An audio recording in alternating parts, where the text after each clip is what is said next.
नमस्कार. आज आपण पाहणार आहोत की भारत आपली जागतिक ओळख दोन पूर्णपणे वेगवेगळ्या पण तितक्याच महत्वाच्या मैदानांवर कशी घडवत आहे. एक आहे तंत्रज्ञानाचं विश्व आणि दुसरं आहे अर्थातच खेळाचं मैदान. तर मग प्रश्न हाच आहे की आजच्या जगात एखाद्या देशाला पुढे जायचं असेल तर जास्त महत्वाचं काय आहे? एकदम लेटेस्ट टेक्नॉलॉजी की तिथल्या लोकांची प्रतिभा?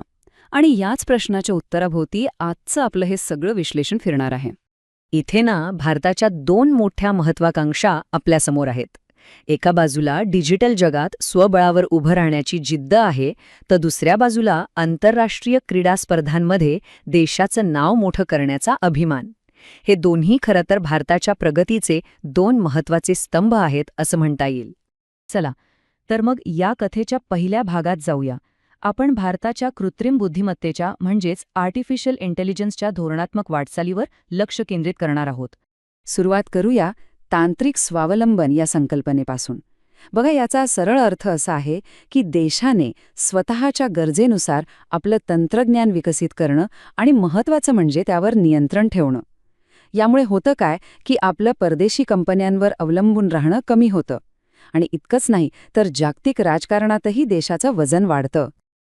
आता हे ध्येय गाठण्यासाठी सरकारने एक स्पष्ट रोडमॅप आखला आहे.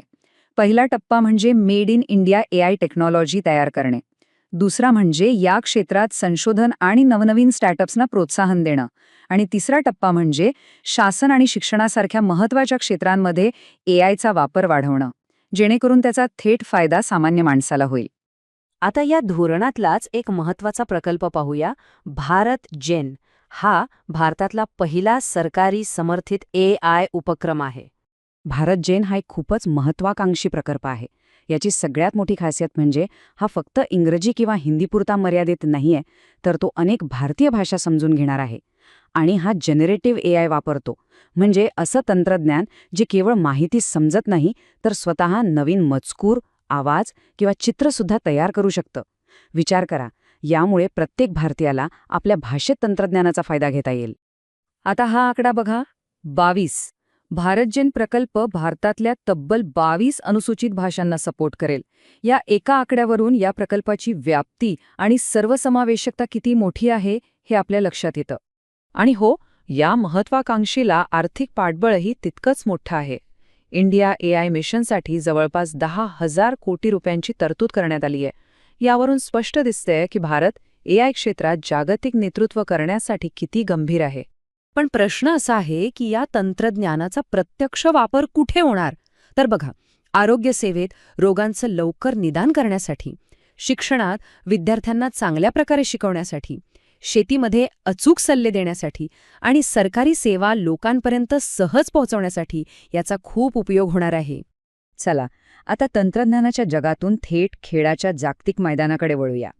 कारण जसं AI डिजिटल पायाभूत सुविधा निर्माण करतं, तसंच क्रीडा क्षेत्र मानवी क्षमता, जिद्द आणि सांघिक भावना वाढवतं. आणि खरं सांगायचं तर दोन्हीही देशाच्या जडणघडणीसाठी तितकीच आवश्यक आहेत. या यादीतलं पहिलं नाव आहे स्मृती मंधाना, जिला sports woman of the year हा मानाचा पुरस्कार मिळालाय. तिची कामगिरी नेहमीच जबरदस्त राहिलीय. स्मृती मंधाना ही भारतीय महिला क्रिकेट संघाची एक प्रमुख फलंदाज आहे. तिची सातत्यपूर्ण कामगिरी ही फक्त तिची वैयक्तिक मेहनत नाही, तर देशात महिला क्रिकेटसाठी तयार होत असलेल्या मजबूत पायाभूत सुविधा आणि वाढत्या पाठिंब्याचंही ते एक प्रतीक आहे. पुढचा पुरस्कार आहे emerging player of the year आणि तो मिळाला आहे दिव्या देशमुखला, जी एका अत्यंत कौशल्यपूर्ण खेळातली एक उगवती तारा आहे. दिव्या देशमुख ही एक बुद्धिबळ ग्रँडमास्टर आहे. तिचा हा विजय म्हणजे जागतिक बुद्धिबळात भारताच्या वाढत्या वर्चस्वाचा एक स्पष्ट पुरावा आहे. आज भारताच्या कानाकोपऱ्यात बुद्धिबळाची एक नवी पिढी तयार होतीये आणि दिव्या त्या पिढीचं नेतृत्व करत आहे. आता पाहूया पॅरा स्पोर्ट्समधील विजेती, जी सर्वसमावेशक प्रगतीचं दर्शन घडवते.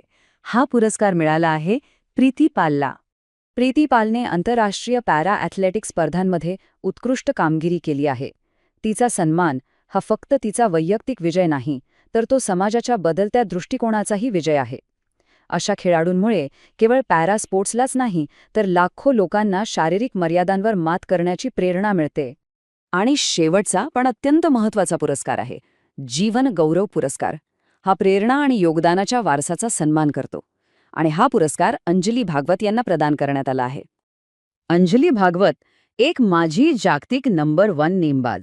त्यांनी केवळ आंतरराष्ट्रीय स्तरावरच देशाचं नाव मोठं केलं नाही, तर भारतात नेमबाजी या खेळाला एका नव्या उंचीवर नेऊन ठेवलं.